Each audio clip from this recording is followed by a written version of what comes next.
Muy buenas noches y bienvenidos a Signo Pesos, la economía al alcance de su pantalla. Estos son los temas claves de hoy.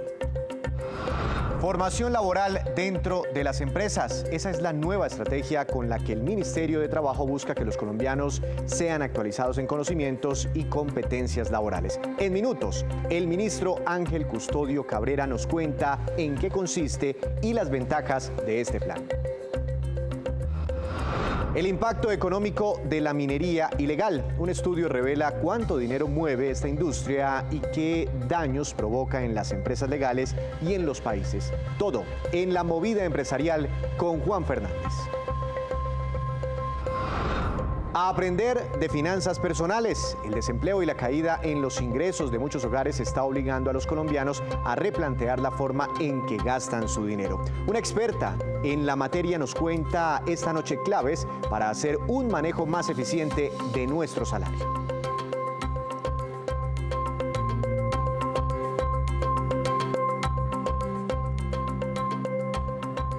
Comenzamos esta emisión hablando de un nuevo plan que puso en marcha hoy el Ministerio del Trabajo para facilitar la formación y actualización laboral de los trabajadores dentro de las mismas empresas. Señor ministro Ángel Custodio Cabrera, bienvenido a Signo Pesos. ¿Cómo ha estado? Muy buenas tardes, un cordial saludo para todos ustedes. Ministro, explíquenos en qué consiste este plan para que las personas paralelamente a su trabajo se vayan formando dentro de las compañías. Bueno, el Gobierno Nacional expidió el decreto 154 el día de ayer con el objetivo, en primer lugar, de reglamentar toda la capacitación para la inserción y reinserción laboral que puede hacerlo la empresa en sus oficios, en sus desarrollos técnicos que requiera. O sea, capacita a su propio personal con sus propios costos y de esa manera beneficia la productividad y beneficia también a los trabajadores. También incluye los aprendices o practicantes que tenga la empresa. Repito, esto es cero costos. De otro lado, la empresa se va a beneficiar, mejora su productividad. Esto también lo pueden hacer los gremios o se pueden asociar las diferentes empresas. ¿Y qué incentivos puede tener una empresa para hacer estas capacitaciones? No, básicamente, insisto, ellos lo han pedido las propias empresas a hacer su capacitación y hay un beneficio importantísimo para el trabajador.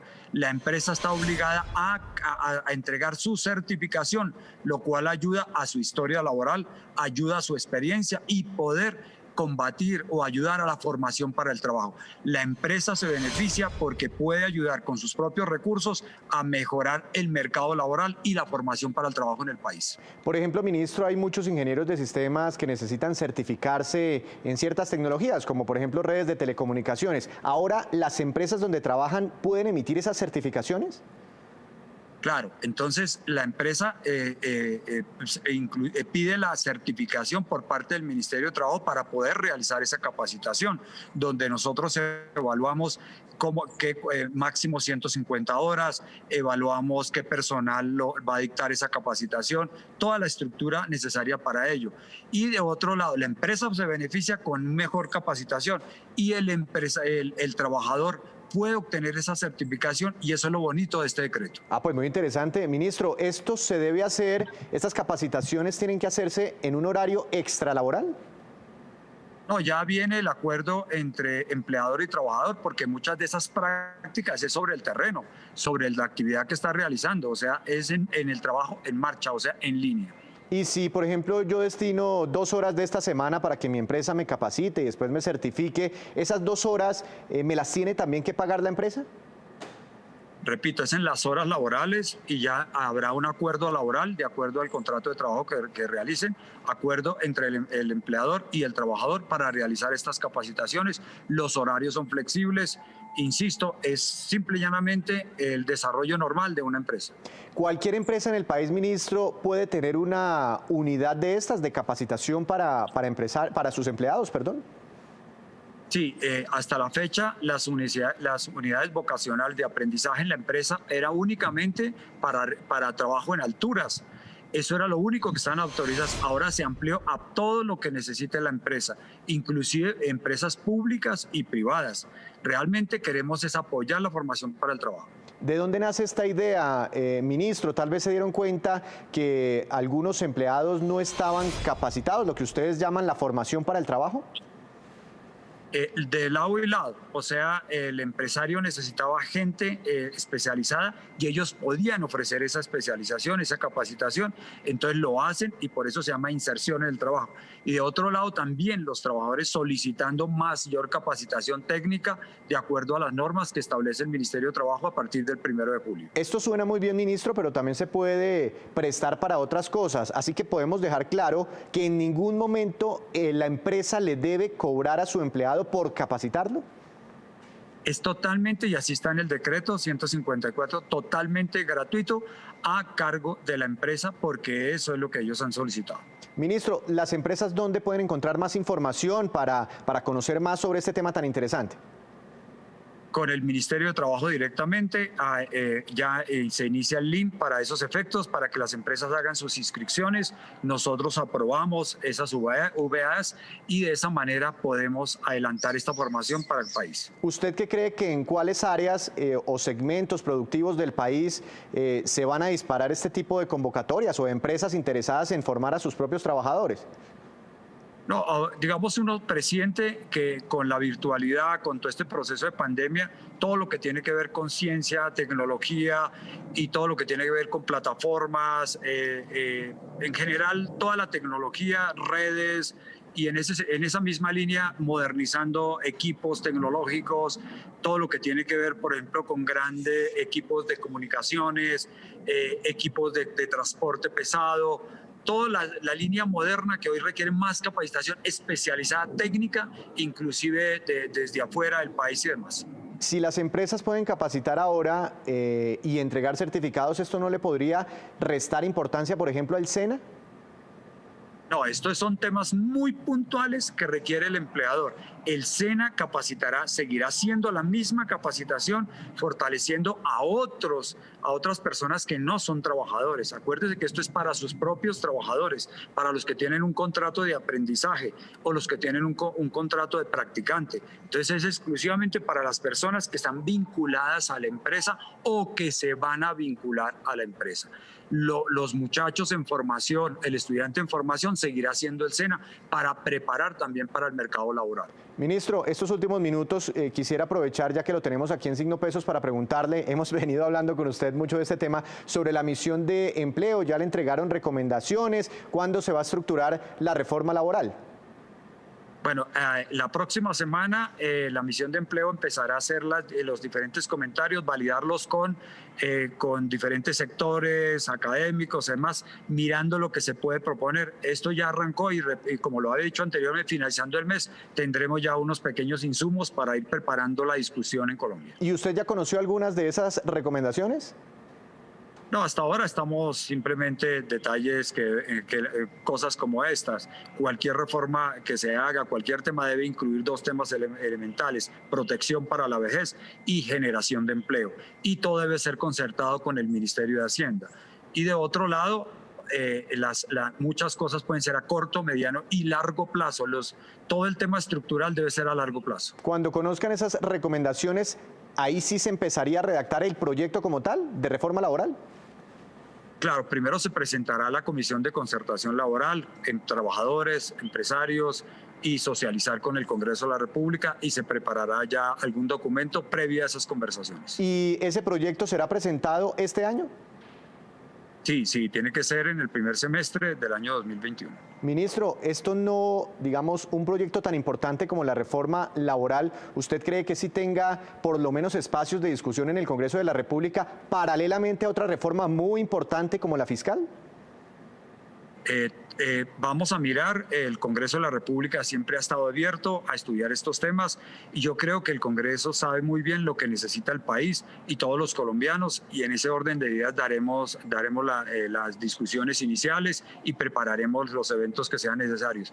Siempre estaré propiciando un acuerdo nacional para realizar cualquier cambio en el tema laboral en Colombia. Ministro, una última pregunta y ahora sí lo dejo ir. Es que hasta el próximo lunes tienen las empresas plazo para para consignar las cesantías y muchos empresarios han dicho pues que están colgadísimos, que no tienen recursos porque es un flujo de caja bastante importante, y usted había abierto la posibilidad de que eventualmente se pudiera establecer algún mecanismo para que los empresarios pudieran consignar por cuotas las cesantías. ¿Finalmente usted lo pudo hacer? ¿Se va a tomar una decisión en ese sentido? Estuvimos mirando toda la parte normativa. Desafortunadamente, la fecha, el 14 de febrero, estaba escrito en la ley, entonces tocaría llevar una propuesta al Congreso de la República, por lo tanto era inviable.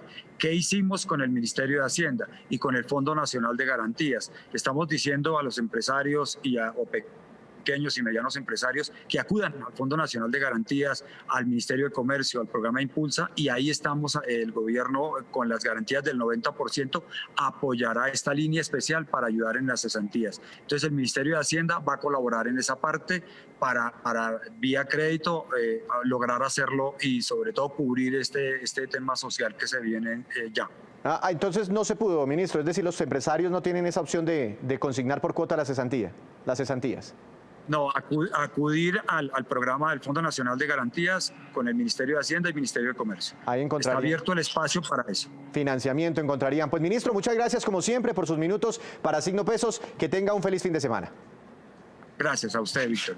Es el ministro del Trabajo aquí en Signo Pesos, siempre hablando de temas muy interesantes para los empleados colombianos. Hacemos una breve pausa, pero cuando regresemos espere, ¿cuáles son los países con más días feriados en el mundo? Ya regresamos. Regresamos a Signo Pesos. Miles de hogares en Colombia continúan enfrentando los estragos económicos de la pandemia, bien sea por la pérdida de empleo, el cierre del negocio, la reducción de los ingresos o porque ya se agotaron definitivamente los ahorros. Pero ¿cómo ser más eficiente en el manejo del dinero en esta época de crisis? Nos acompaña Suset Sousa, quien es una gran experta en América Latina en asesoría financiera. Suset, buenas noches, bienvenida nuevamente a Signo Pesos. ¿Cómo ha estado? Buenas noches, Víctor. Un placer estar con ustedes hoy y acompañarlos esta noche. Bueno, dimos unos primeros tips en algún momento, pero es que la crisis sigue, continúa y la plata se empieza a acabar, si no es que ya se acabó y estamos más endeudados. ¿Cómo priorizar los gastos en un momento en que ya llevamos casi un año de una crisis económica y donde pues toca seguir viviendo? ¿Cómo se puede hacer una priorización? Primero que todo es importante poner un plan de acción y un plan financiero donde la importancia es como un presupuesto de supervivencia, y este presupuesto incluye gastos importantes que uno tiene, no incluye gastos hormigas, gastos que realmente no debemos contemplar de lujo en el momento. La realidad es que el tema de la vacuna va a demorar prácticamente en Latinoamérica, y ya la OMS ha hablado sobre esto un lapso de 7 años. Por la cual es importante que esto no es algo que va a pasar este año o el próximo año, y nosotros tenemos que estar preparados económicamente, y eso lo logramos a través de armar un presupuesto. Las personas no están armando un presupuesto, te lo digo porque yo asesoro muchas personas, tanto en Panamá como en Colombia, y la primera pregunta que yo les hago, ¿tienen un presupuesto? Y me dicen que no. De hecho, el presupuesto es como una pregunta como, ¿qué es un presupuesto? Y un presupuesto es prácticamente una lista donde tú tienes tus gastos y tus egresos, y tú tienes que saber exactamente cuánto es lo que está generando de ingreso para que tu presupuesto vaya cónsono con eso y no vivir de las tarjetas de crédito como si fuera una extensión del límite de crédito. Pero entonces, Suset, lo que usted me está diciendo en este momento es que debemos planear nuestros gastos, ese presupuesto, escribir en una hojita, en un papelito o en un Excel para los que son un poquito más sofisticados, por lo menos durante 7 años, porque no sabemos qué pueda pasar con la economía y con las finanzas personales. Yo digo que el presupuesto debe ser algo que nosotros debemos adquirir de ahora en adelante para el resto de nuestras vidas, en nuestras vidas financieras. Y si no queremos vivir presupuestados, pues tenemos que hacer más dinero.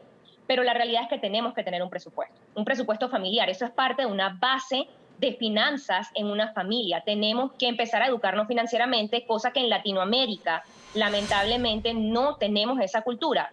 Pues el coronavirus ha venido a enseñarnos que las finanzas personales son importantes y que tenemos que tener un fondo de emergencia. Hay hogares, hay personas muy apretadas financieramente, pero tienen de pronto la expectativa de un flujo, de una platica que puede llegar en algún momento, y tienen a la mano una tarjeta de crédito, una opción. ¿Qué recomendaciones daría usted para quienes tienen esa posibilidad de pasar la tarjeta, que decimos un tarjetazo de crédito? ¿En qué momento en medio de una crisis lo debemos hacer y en qué momento no? ¿O para qué cosas y para qué cosas no? Las tarjetas de crédito no son realmente el producto bancario para endeudarnos o para pasar el tarjetazo y luego lo pago. Las tarjetas de crédito no fueron diseñadas para esto. El interés de la tarjeta de crédito es demasiado alto. Entonces, no fueron diseñadas para nosotros tener una extensión de nuestro salario, como muchas personas piensan. Las tarjetas de crédito están hechas para que tú acumules millas, puntos y beneficios y que no tengas que disponer de efectivo para comprar, pero no está hecho para que tú pidas, por decirlo así, un crédito de que lo tomo ahora y luego lo pago. Y eso está basado en el tema de la educación financiera, de que no estamos educados con el tema de cómo se deben utilizar las tarjetas de crédito. El peor error que podemos cometer ahorita mismo es vivir de las tarjetas de crédito, los intereses son demasiado altos y luego no lo vamos a poder pagar y entonces vamos a dañar el data crédito, que no es lo más viable porque nosotros necesitamos nuestro crédito para poder apalancar ya sea nuestros negocios, apalancar el emprendimiento, porque eventualmente los gobiernos van y se están abriendo a buscar la manera de que los emprendedores puedan aplicar a crédito para poder sacar su emprendimiento adelante, que es lo que va a reactivar la economía tanto en Panamá como en Colombia como en toda Latinoamérica. Suset, hay personas que tienen varios créditos. Está el crédito del carro, está el crédito de vivienda, que es muy importante, otros tienen crédito educativo y pues también tienen la tarjeta de crédito. Digamos que ese sea el caso de un hogar que necesite empezar a pagar sus deudas o matar deudas rápidamente para no empezarse a colgar. ¿Cuál sería la priorización? ¿Cuál crédito puedo matar primero? El primer crédito que deberían matar es las tarjetas de crédito. Pueden hacer también, y en Colombia existe la compra de cartera. Entonces, ustedes tienen que irse, acercarse a los bancos, conversar con ellos, decirles su situación, asesorarse financieramente sobre, mira, estas son las tarjetas de crédito que tengo, cómo puedo hacer una compra de cartera para consolidarlas todas en un solo préstamo y salir de las tarjetas de crédito lo más pronto posible, porque estas son las que realmente nos puede llevar a que nos quedemos sin liquidez mensualmente, porque los pagos mínimos son muy altos y se van a intereses y no a capital. Entiendo, muy buena esa recomendación. Suset, también están no los endeudamientos, sino los gastos hormigas, y esas cositas que la gente empieza a gastar, pero como no las estamos anotando en el presupuesto, no nos damos cuenta que al final pesan mucho dentro del gasto mensual respecto a los ingresos. ¿Qué gastos hormiga ha identificado usted que podría uno, si pudiera conscientemente, eliminarlos? La comida a domicilio es donde más las personas están gastando y eso es considerado un gasto hormiga porque estás reemplazando el gasto del supermercado por el gasto de la comida a domicilio y una comida a domicilio te sale mucho más costoso que evidentemente un supermercado. Con un pago de una comida a domicilio puedes pagar 2, 3, 4 días de supermercado. Entonces tenemos que empezar a eliminar o tener un presupuesto más que todo para la comida a domicilio o para los gastos hormigas. El problema está en que no hacen un presupuesto para los gastos hormigas y los gastos hormigas tienen que estar dentro del presupuesto. Yo creo que el tip que les doy para eso es que tengan el presupuesto y lo tengan ya sea en efectivo o lo tengan en una tarjeta clave y no en una tarjeta de crédito. Entiendo. Bueno, ¿qué alternativas hay para aumentar los ingresos en un momento tan complejo, donde la plata está cada vez más escasa, las oportunidades más cerradas, las economías pues más afectadas por la crisis? Y bueno, dice usted que por lo menos durante 7 años vamos a estar golpeados por esta situación financiera derivada del coronavirus. Dura más o menos 7 años lo que va a durar el tema de que todos estemos pues vacunados, que es lo que más o menos tienen contemplado. Es una realidad el que tenemos que empezar a aprender a vivir con el virus. Creo que esperar de que vamos a llegar a la normalidad realmente no es lo más adecuado en este momento, sino aprender a vivir con el virus. Hay muchas maneras de hacer ingresos. Yo pienso que este es el mejor momento es una oportunidad realmente. Yo veo esta crisis como una oportunidad y muchas personas ven la crisis como una oportunidad. Está la mentalidad de cómo tú ves las cosas, o la ves de una manera positiva o la ves como algo negativo. Y hay que buscar esa oportunidad en la crisis. Hay nuevas necesidades que se han derivado de esta crisis. Entonces nosotros tenemos que buscar, son las oportunidades que podemos generar ingresos a través de lo que está pasando ahorita mismo. Lo único que ustedes necesitan ahorita mismo es ser creativos, porque realmente cuando las personas me dicen que no se puede emprender sin dinero, no es cierto. Sí se puede emprender sin dinero, yo lo hice.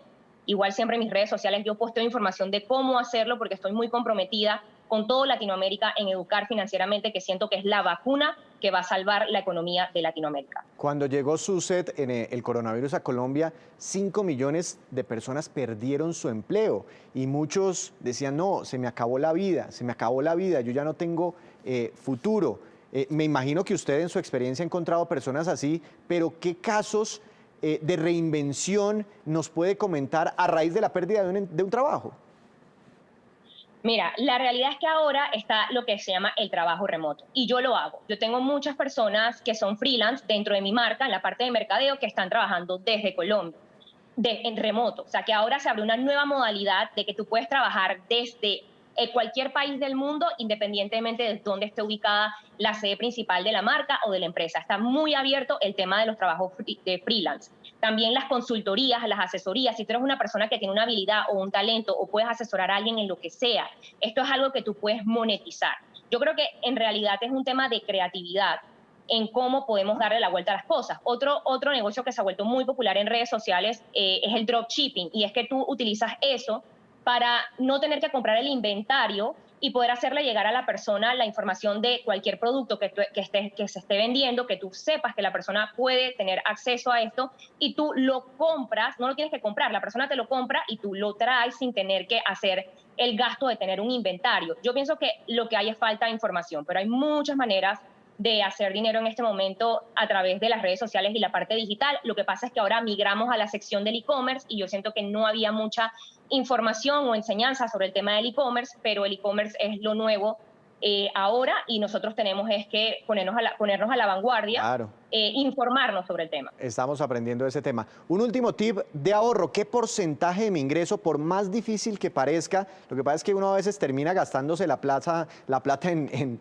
cosas, en gastos hormiga, pero qué porcentaje mínimo debería uno ahorrar independientemente del salario? Mínimo 10%. Si puedes ahorrar el 20%, mejor, porque tenemos que dejar una parte para inversión. Recuerden que hay que invertir, pero mínimo un 10%. Y lo que tienen que hacer para esto es poner un débito automático de tu cuenta de ese 10% para que te pagues primero el ahorro y luego entonces empieces a gastar. Pues muy buena esa recomendación, como siempre, y todas las recomendaciones. Sucet, muchas gracias, feliz fin de semana, gracias por estar aquí en Signo Pesos. Siempre encantada de estar con ustedes. Siempre nosotros con tips financieros, de finanzas personales aquí en Signo Pesos. Hacemos otra breve pausa, pero ya les contaremos que desde hoy usted puede inscribirse para más de 2.000 vacantes que ofrecen entidades públicas en la capital de la República. Ya regresamos. Y regresamos nuevamente con esta que es la cifra económica del día. Menos 2,8% y corresponde a la caída real en las ventas del comercio minorista y de vehículos en Colombia al cierre del año pasado, según cifras oficiales del DANE. Entre los sectores más afectados figuran las prendas de vestir. La gente confinada en casa pues compra menos ropa. Esto tuvo una caída del 16,2%. Vehículos también con una disminución del 11,5%. Y calzado, por un tema muy parecido al de la ropa, con una caída del 23,6%. Y a esta hora, como siempre, llega Juan Fernández con su movida empresarial. Buenas noches, Juan. Adelante. Víctor, buenas noches. Hoy le voy a hablar del impacto de la minería ilegal y los problemas que genera a las empresas legales y la economía en general. Los datos y conclusiones se desprenden de un estudio de la Global Financial Integrity, la entidad que está publicando un nuevo estudio que examina esas problemáticas. De él participan las organizaciones colombianas Sede Trabajo y la Alianza para la Minería Responsable, y al final muestra las vulnerabilidades del sector del oro para el medio ambiente, el comercio y las propias comunidades mineras artesanales. El informe rastrea la cadena de suministro de oro desde la extracción hasta la comercialización y la eventual exportación a los mercados internacionales, pasando por la entrada de flujos financieros ilícitos y el lavado de activos. Se evidencian temas ambientales como la degradación de los humedales, la deforestación y la eliminación de especies animales y vegetales que crearán efectos fuertes durante las próximas décadas. Juan, ¿y hay cifras sobre el impacto de la minería ilegal?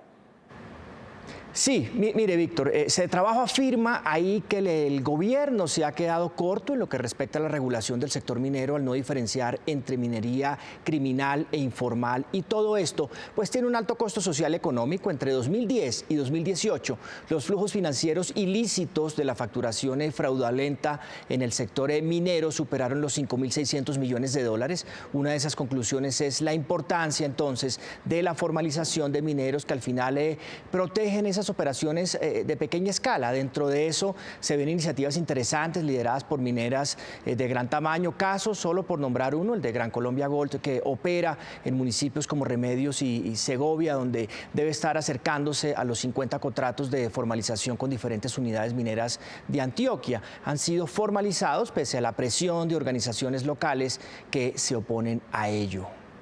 Juan, ¿y qué otros datos tiene y qué medidas recomienda el informe que se deben tomar para detener este flagelo?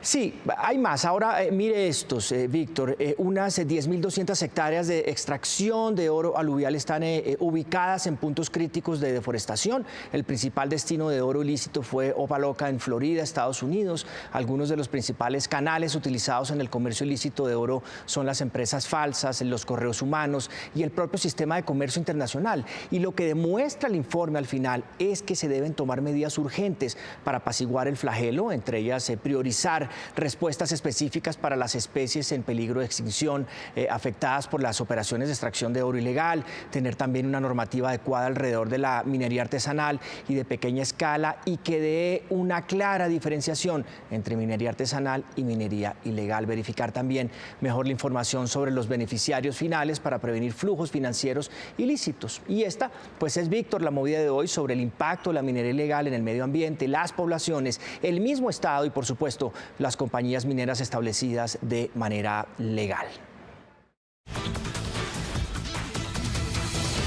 Gracias, Juan. Y la Alcaldía de Bogotá dio inicio a un proceso para seleccionar a ciudadanos de diferentes niveles de educación y experiencia que quieran trabajar con entidades del distrito. La secretaria general de la Alcaldía nos cuenta las claves para participar en esta convocatoria que, escuche bien, se abre a partir de mañana. La Comisión Nacional del Servicio Civil iniciará la etapa de inscripción para ocupar estas vacantes en 32 entidades de la Administración Distrital, donde los actuales servidores de carrera administrativa o cualquier ciudadano que quiera ser parte de la administración podrán presentar su aplicación al proceso, que es un proceso de selección público y meritocrático. Esta es una convocatoria de selección mixta, es decir, por un lado busca ofrecer oportunidades de ascenso laboral a los servidores de carrera administrativa que ya están vinculados en el distrito, pero por otro lado también ofrece oportunidades a la ciudadanía en general que quiera ser empleado público del distrito. Del total de las vacantes, 556 son para el concurso de ascenso y el resto son para los ciudadanos que quieran participar en la administración pública. Tenemos una gran cantidad de oportunidades.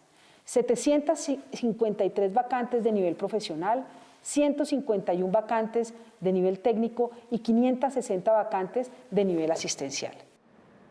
Pues aprovechar todas estas oportunidades. Y ahora vamos con estos que son los indicadores económicos que usted siempre debe conocer antes de irse a dormir. La tasa representativa del mercado que regirá hasta el próximo lunes en Colombia será de 3.515 pesos con 65 centavos. Cayó 9 pesos con 80 centavos hoy el dólar. El petróleo de referencia Brent para nuestro país tuvo un nuevo e importante ascenso. 2,44% subió y se ubicó ya por encima de los $62 por barril, precio más alto en más de un año. El precio interno del café colombiano bajó y quedó en promedio para mañana a 1.053.000 pesos por carga. El índice Colcap de la Bolsa de Valores de Colombia cayó 0,13%. La acción más valorizada fue la de Cartón Colombia, con una ganancia del 60,81%. Esa acción se va a retirar en próximos días de la Bolsa de Valores.